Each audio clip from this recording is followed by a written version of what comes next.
Sir से चादर बदन से कबा ले गई, कबा कहता कंबल, सर से चादर बदन से कबा ले गई, जिंदगी हम फकीरों से क्या ले गई।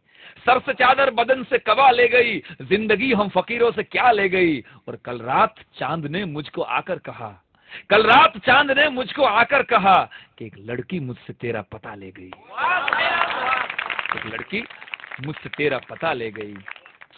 પ્રેમની વ્યાખ્યા આપવા બેસું આ તો અવ્યાખ્યાયિત પદ છે દોસ્ત. It cannot be seen by your eyes, it cannot be touched by your hand, it cannot be seen by your eyes, it cannot be touched by your hand, it can only feel by your heart. પ્રેમ બોલો ને એટલે બે હોઠ ભેગા થાય ત્યારે પ્રેમ બોલી શકાય, અને બે હૃદય ભેગા થાય ને દોસ્ત ત્યારે જ પ્રેમ કરી શકાય.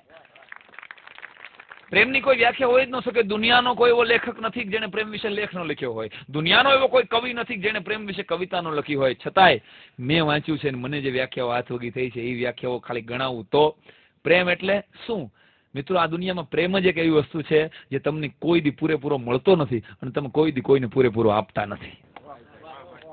પ્રેમ જ એવી વસ્તુ છે તમને કોઈ દી આનાથી સેટિસ્ફેક્શન જ નથી થતું. મને આપણને કોઈ પ્રેમ ન કર્યો એવા ઘણા તમને રખડવા મળશે. અરે તને પ્રેમ કરે રામો પીર, બિચારી છોકરી ઓછી ઓછી થતી હોય એની વાહે પડ્યો બોલ ઝીલતો તો આપણને કોઈ પ્રેમ ન કર્યો પૂરા. આવા પીડ્યા છો મેં જોયા. એટલે દોસ્તો આ દુનિયામાં પ્રેમ જ એક એવી વસ્તુ છે કે જે તમને કોઈ દી પૂરો મળતો નથી, તમે કોઈને પૂરો આપતા નથી. એથી વગર કહું તો પ્રેમ છે ને ઈ હૃદય ઉપર થતું એક એવું ગુમડું છે. પ્રેમ હૃદય ઉપર થતું એક એવું ગુમડું છે જેને ખંજવાળી શકાતું નથી. ખાલી આમ યુ યુ યુ થાય, ઓય ઓય ઓય, આનું નામ પ્રેમ. આહા 17-18 વર્ષ થાય ઓય ઓય ઓય, આમ થવા માંડે, ખંજવાળી ન શકાય. પણ એક હૃદય ઉપર થતું એવું ગુમડું છે. ને મારો અતુલ પંડ્યાને મેં કીધું, અતુલ પ્રેમની કઈ તારા મતે વ્યાખ્યા શું? એટલે મને એને બહુ નાનકડી વ્યાખ્યા આપી. મને કે સાંઈરામ, પ્રેમ એક કામ ચલાવ ગાંડ પણ છે, કામ ચલાવ ગાંડ પણ છે જેને લગનથી મટાડી શકાય છે. એથી આગળ કહું તો પ્રેમ છે ને ભૂત જેવો છે, ભૂત જેવો. બધા માણસો એના વિશે વાતો કરે છે, ભૂતની બધા વાતો કરે છે, પણ બહુ ઓછા માણસોને એનો અનુભવ થાય છે. એની ઝલક ખાલી બહુ ઓછા ને જડી હોય છે. અને એથી આગળ કહું ને તો પ્રેમ એક એવી જ્વાળા છે કે જે તમારા ઘરને બાળશે કે તમારું ઘર ઉજાડશે એ કેવું શક્ય નથી. તમારા ઘરને બાળશે કે તમારું ઘર ઉજાડશે એ કેવું શક્ય નથી ભલા માણસ. યાદ રાખજો, પ્રેમ એક એવી ભાષા છે જે મૂળાક્ષરોની મોહતાજ નથી ભલા માણસ. એને કોઈ મૂળાક્ષરોની જરૂર નથી,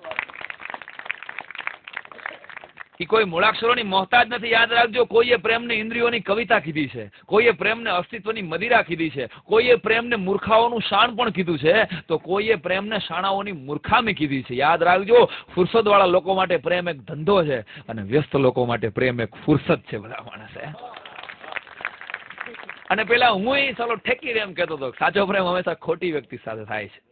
પણ પછી મેં સુધાર્યું સંજયભાઈ કે સાચો પ્રેમ કોઈ દિવસ ખોટી વ્યક્તિ સાથે થતો નથી. હા, ખોટા સમયે જરૂર થાય છે. સાચો પ્રેમ હંમેશા સાચી વ્યક્તિ સાથે થાય છે, પણ ખોટા સમયે થાય છે. અને પ્રેમમાં એક તત્વ મળે ને, એ ભક્તિ જો મળી જાય તો પરમેશ્વર સુધી પહોંચાડી દે ભલા માણસ. કોઈ એમ કહેતું હોય કે મને સીધે સીધો પરમાત્મા મળી ગયો. અરે કોઈ માણસને પ્રેમ કર્યા વગર કોઈને પરમાત્મા સાથે પ્રેમ થાય, આ વાત સાથે હું ક્યારેય એગ્રી છું ને હતો નહીં ભલા માણસ, ભૂતો ને ભવિષ્યથી. કારણ ખુસરોના શબ્દોમાં યાદ કરાવું છું. અમીર ખુસરોએ કીધું છે પ્રેમની બહુ સરસ મજાની વ્યાખ્યા, યુવાનોને કદાચ ગળે ઉતરે તો, કે ખુસરો દરિયા પ્રેમ કા ઉલ્ટી જિસકી ધાર. આની ધાર ઊંધી હાલે છે. ખુસરો દરિયા પ્રેમ કા ઉલ્ટી જિસકી ધાર, જો ઉતરા સો ડૂબ ગયા और जो डूबा सो पार.